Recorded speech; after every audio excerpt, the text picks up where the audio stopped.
તમે કીધું કે દર 2 કલાકે તો ફિમેલને હજી ખ્યાલ નથી તો એ એવું વિચારે છે કે મારું બાળક ક્યાંક ભૂખું તો નથી રહેતું ને, કારણ કે ઘણીવાર સાંજના ટાઈમે કે રાતના ટાઈમે બાળક બહુ રડે છે ત્યારે એવું લાગવા માંડે કે કદાચ એને પૂરતું મારી પાસે એટલું દૂધ નથી કે જેનું પેટ ભરાતું હશે. સો કેવી રીતે માનવું કે બાળકને સફિશિયન્ટ દૂધ આપી શકું છું હું? સૌથી પહેલા તો એ કહીશ કે જ્યારે તમને આવો વિચાર આવે છે કે મારું દૂધ સફિશિયન્ટ છે, તો ફર્સ્ટ મેસેજ કે તમે મમ્મી બન્યા છો તો દૂધ આવવાનું જ છે. અને બીજું કે તમે તમારા માતૃત્વ પર એક ક્વેશ્ચન માર્ક મૂકો છો કે શું મને દૂધ આવે છે. સો આપણે એવું નહીં કરવું જોઈએ. Be a confident mom. આ શબ્દ મારા આઈ થિંક કન્વર્ઝેશનમાં સૌથી વધારે આવશે, because your inner thought matters a લોટ.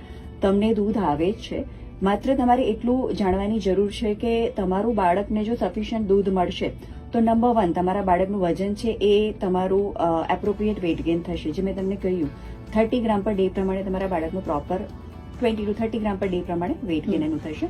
તમારું બાળક જે હશે તે 6 થી 8 વાર યુરિન પાસ કરશે. ફીડ લઈને બાળક ખુશ હશે, હેપી હશે, ક્રેન્કી નહીં હશે. આઈધર થોડું મોટું હશે તો રમતું હશે, નાનું હશે તો સૂઈ જશે અને એ પોતાની 1.5 કે 2 કલાકની ઊંઘ લઈને અગેન પાછું નેક્સ્ટ ફીડ માટે રેડી હશે. તો આટલી સાઇન હોય તો તમે જાણી શકો કે તમને દૂધ સફિશિયન્ટ આવે છે. અને અહીંયા એક હું હેશટેગ ખાસ કહીશ તમને કે તમે છાતી દબાવીને ચેક કરો છો દૂધ આવે છે. તમે ઘણી વખત એવું વિચારો છો કે છાતી કડક થાય છે તો is it a sign of sufficient milk? યા તો એક બાજુથી બાળક દૂધ લે છે અને બીજી બાજુથી ડ્રીપ મિલ્ક નીકળે છે, is it a sign of sufficient milk?